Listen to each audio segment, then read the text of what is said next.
j'espère que vous allez tous bien. Donc on se retrouve dans une nouvelle vidéo avec une nouvelle vidéo de la rentrée littéraire, et cette fois j'avais envie de vous parler des éditions du Seuil. Beaucoup de livres sont sortis lors de la rentrée littéraire Seuil. Je me souviens que lorsque j'ai fait le bond, je me suis dit oh là là, je crois qu'il y en a 14 si je ne m'abuse. Et dans cette vidéo, il y en aura seulement 2 parce qu'il y a plein d'autres éditeurs desquels elle parlait. Donc je n'avais pas du tout envie de passer 3 semaines à lire qu'un seul éditeur. Ça il n'y a pas de sens. Du coup voilà, cette vidéo sera assez courte. Au début, il devait y avoir 3 titres. Et en fait, j'ai commencé le 3e hier et je me suis dit c'est pas possible, je peux pas lire ça. C'est pas que c'est nul, c'est que j'ai pas envie de lire ça et maintenant. Il n'y a pas dans le mood, j'ai pas envie de me forcer. La vie est suffisamment compliquée comme ça, on a suffisamment de contraintes pour éviter de se forcer. Du coup, ma vidéo va se concentrer sur ces 2 titres-ci, donc pas sur celui-ci, c'est celui-ci en fait que j'ai commencé à lire hier.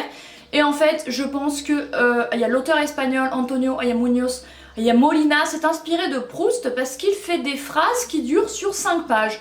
Donc j'ai pas envie de lire ça, je pense que c'est quand même un très beau roman que je lirai un jour, mais il ne sera pas dans cette vidéo, désolée si vous vouliez un avis sur ça. Ce ne sera pas l'objet de cette vidéo. Donc cette vidéo va concerner ces 2 titres, le nouveau Chloé et il y a Delhomme, ils appellent ça L'amour et l'or de Kevin Orr. Alors celui-ci ce n'est pas son premier, celui-ci non plus. Je n'avais lu aucun des romans des 2 auteurs, du coup je me suis dit que ce serait, il y a pas mal. J'ai été très clairement attirée par les couvertures et ensuite les résumés. Donc je vais commencer par celui-ci parce que c'est par celui-ci que j'ai commencé. Alors Chloé, il y a Delhomme, et j'ai eu récemment dans mes rayons en poche Pauvre folle, qui avait l'air assez particulier, et quand j'ai vu qu'elle sortait un nouveau titre au Seuil et qu'on l'avait reçu avec cette jolie couverture attractive jaune que j'aime beaucoup, je me suis dit allez go, on y va.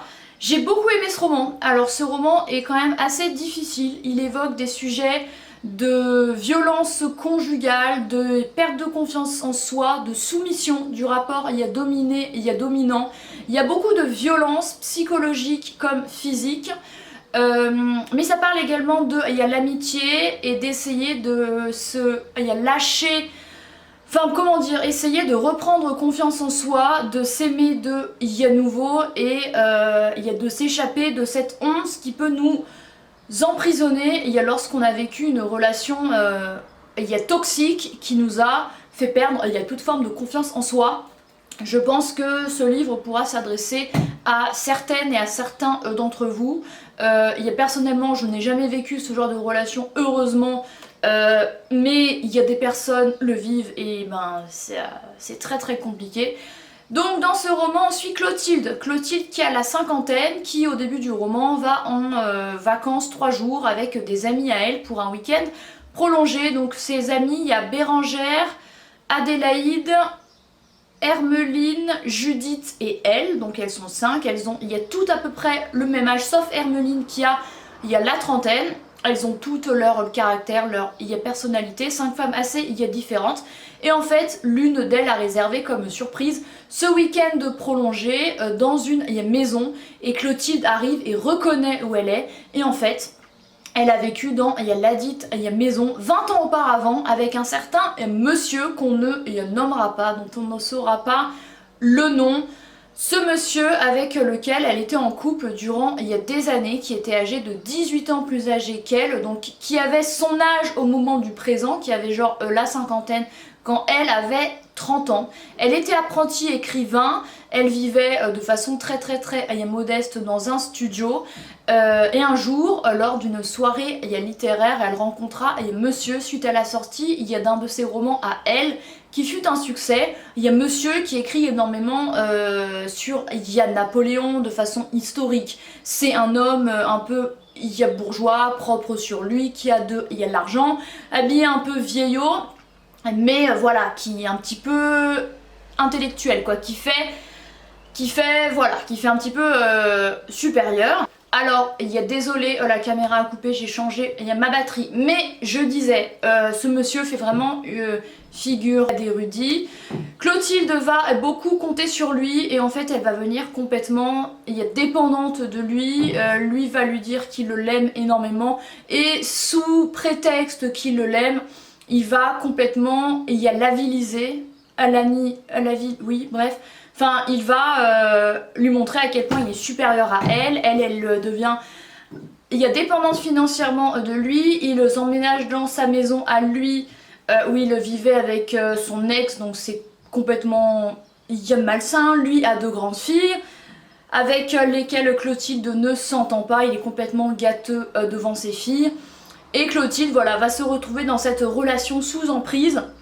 Il va vouloir qu'elle fasse la cuisine, il va lui faire ce qu'il veut, voilà, il va la transformer en la parfaite ménagère. Elle va rester à la maison pour écrire, sous prétexte d'écrire, il va lui dire tu restes à la maison pour qu'elle trouve l'inspiration. Elle ne trouvera jamais l'inspiration, elle va lui faire à manger mais ça ne va jamais aller. Et même au sein de l'intimité de leur chambre, il va lui faire ce qu'il veut et elle va devenir complètement sa chose, voilà, donc il y a des scènes quand même assez dures. Et Clotilde, c'est quelque chose duquel elle ne s'est jamais pardonné, une honte qu'elle ne s'est jamais, de laquelle elle ne s'est jamais défaite. Et en fait, durant ce week-end, elle se rappelle ces événements-ci parce qu'elle se retrouve dans la maison où elle avait vécu avec lui, donc forcément. Ses amis font un petit peu des choses de leur côté en ignorant ce qu'a vécu leur ami. Et un soir, elle va se confier et leur dire, et chacune va avoir des réactions complètement différentes. Voilà, je ne vais pas vous en dire plus, mais c'est un beau roman quand même assez dur. Et ce que j'ai aimé, c'est vraiment ces 5 amies entre elles qui font front, un petit peu une histoire de sororité pour essayer de, on va dire, de venger Clotilde. Et c'est les réactions de chacune qui sont intéressantes. Voilà. Et ce qu'elles vivent aussi durant ces 3 jours, c'est cool. Voilà, c'est une jolie histoire. C'est pas une histoire évidente, je pense qu'elle pourra y parler à certaines d'entre vous, elle pourra faire écho, elle sera peut-être difficile à lire. Mais de mon côté, j'ai bien aimé. L'écriture est assez originale. Voilà, je l'ai trouvé franchement bien, je lui mettrais un 8,5 sur 10. Et le second et dernier de cette vidéo, c'est L'or de Kevin Orr, Kevin O2R. Alors, celui-ci, je l'ai terminé hier. J'aurais aimé vous dire que j'ai beaucoup aimé. Bah, ça n'a pas été le cas. Bon, voilà, après, la littérature, c'est comme... il y a tout, c'est subjectif. J'avoue que l'histoire avait l'air assez intéressante. Un père qui meurt, un fils qui a vécu également la mort de sa mère, les rapports familiaux. Comment on grandit dans une famille un petit peu, c'est pas dysfonctionnel, mais voilà, avec chacun ses problèmes. Et il y a Laure au centre du récit, Laure, le grand amour du narrateur. Alors je ne sais pas si le récit est autobiographique, mais ça parle... Alors, en fait, ce qui m'a gênée, c'est l'écriture, qui est écrite de façon un peu... parlée, ça m'a vraiment perturbée. Ça part un petit peu dans tous les sens, j'ai trouvé. Il n'y a pas vraiment de fil conducteur. Ça part un petit peu, il y a partout. C'est assez, décousu, j'ai trouvé encore une fois. Ça se focalise pas sur une histoire quoi. Et puis, si c'est autobiographique, dans ce cas-là, j'ai trouvé ça un petit peu... On entre vraiment dans l'intimité du narrateur quoi. C'est très... on en apprend plein, donc j'ai trouvé ça un petit peu malaisant si c'est autobiographique parce qu'il y a des scènes, voilà, sa mère qui fait des choses avec un homme et son fils, le narrateur qui la voit faire, c'est quand même un petit peu malaisant. Voilà, quoi vous dire, un jeune homme qui grandit, il va à l'école chez les cathos, ses parents qui se séparent, sa mère... Il dit qu'elle qu'elle travaille au bois de Boulogne, donc ça veut dire ce que ça veut dire. Mais après, elle a un autre travail, donc j'ai pas compris, est-ce qu'elle est prostituée ou pas. Le père qui récupère la garde des gosses, la mère qui est très absente.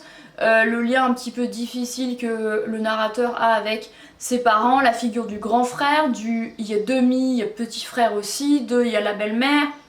De cette Laure hyper importante. J'avoue qu'à la fin, j'ai sauté un peu des passages, chose que je ne fais quasiment jamais. J'ai pensé à l'arrêter, très sincèrement, mais j'avais envie de faire cette vidéo et j'avais envie, comme son frère m'a contacté sur les réseaux, je me suis dit je vais quand même le lire, par respect pour lui et pour l'auteur, mais franchement je n'ai pas du tout accroché, voilà. Donc je vous ai pitché un peu le livre, si l'histoire a l'air de vous intéresser, et voilà, il s'appelle L'or de Kevin Orr, mais de mon côté je n'ai pas accroché, voilà.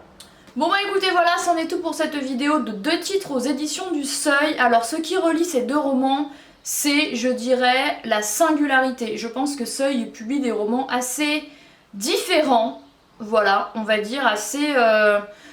C'est pas ce que propose Gallimard, quoi, assez... Je saurais pas trop dire, parce que Gallimard, il y a eu quelques titres récemment assez originaux, mais ça, c'est vraiment une maison, je pense, qui propose... Il y a des titres assez différents.